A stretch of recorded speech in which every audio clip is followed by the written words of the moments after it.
story to lead you into our first data set of the day. And if time goes well, we'll have 2 data sets today. We'll see how things go. But I want to tell you a story about punk rock, because that's where this story starts. From 2006 to 2010, I played drums at a band called Hands on Throat here in town, probably before you guys were even here. It's a thrashcore band. High energy, intense music.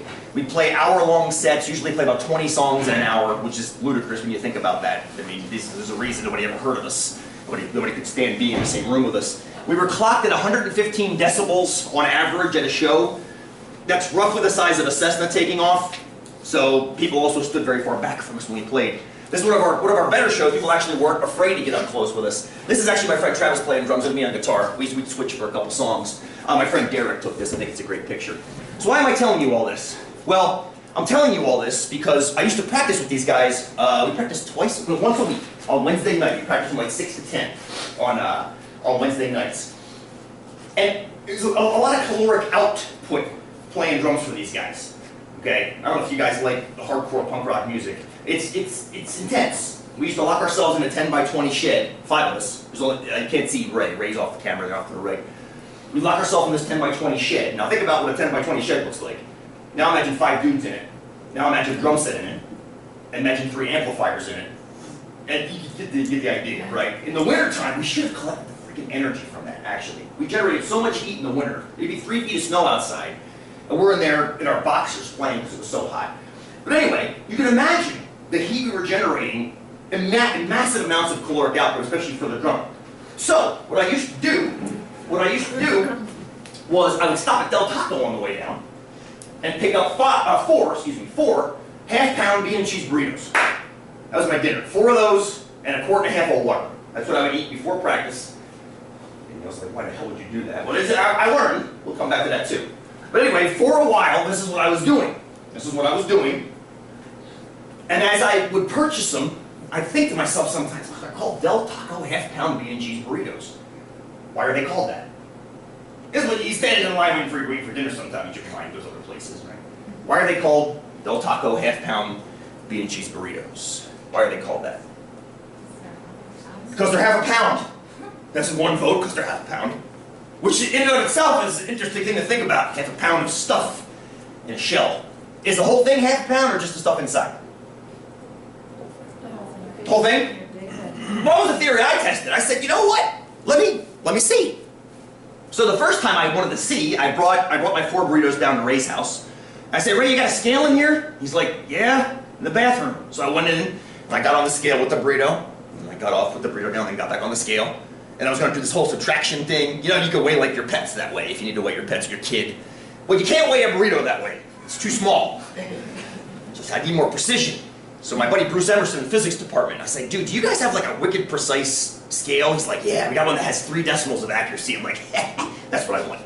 So I borrowed it from him, brought it down the next week, put it on the amplifier, put the burrito on it, and at first it said 0 pounds. I was like, okay, took it back off, reset it, put the burrito back on, then it said like 12 pounds. I'm like, okay. Turns out you can't use those scales on fuzzy things. I learned this the hard way too. You have to put those things on a perfectly flat, hard surface. So once I figured all that out, I started randomly selecting burritos from my sample. Flipping coins, setting up sample spaces. Here are a few measurements of, let me see, 30 burrito measurements I took. Based on that, we can contest my and Veronica's belief that a half-pound bean and cheese burrito weighs half a pound, can't we? Because if you look up there, some of them don't. 0.495. 0.490, 0.498, 0.496, 0.493. See, with precision things become more obvious. So, my question is, how much does, on average, let's change the question. Rather than every half-pound bean and cheese burrito has to be half a pound, which is going to be amazingly difficult to police, yes? That's going to be hard.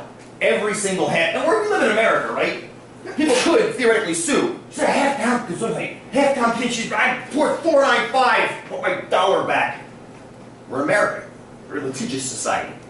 So what I want to do is, I want to make this doable. So my question is this: how much, on average, does a Del Taco half-pound meat and cheese burrito weigh? So, what do you think? I don't know. Let me see. Well, good. I like that answer. Let me see. Veronica, what are you doing right now? Yes, let's everybody start while I get some ideas. I want to hear from you, Alan, for a second. Start running this through your lists. Get these data in your list. And Alan, go ahead and tell me what's on your mind, too, while you're grabbing your TI there. Well, I was just curious, maybe Del Taco doesn't round to 3 decimal places. That doesn't matter. They're saying half a pound. But if you round to the nearest half pound... That's exactly correct, but I got more precision. I want to use the precision I had. I had to work so hard for this precision, I'm not pissing it away. That's the thing. The thing about precision, you've got a good point, Alan. Chances are they don't. Chances are they don't even care, honestly. But I have actually a, well, I'm going to come back to that. Give me like 20 minutes or so to get back to that. Because I did the backstory, check. But the idea, precision is so hard for us, and I think as American mathematics students, we lose track. Can you see all 6 of those? You can, that's good.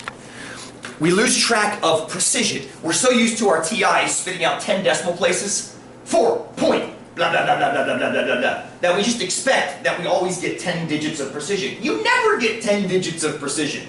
Ever. I got 3 and I was stoked. The only place you're going to get 10 digits of precision is if you're working in some NASA lab smashing atoms into each other. Which, bless you, I hope some of you do someday. If the government doesn't cut that funding too. Alright, let's take a pause here and let's get this data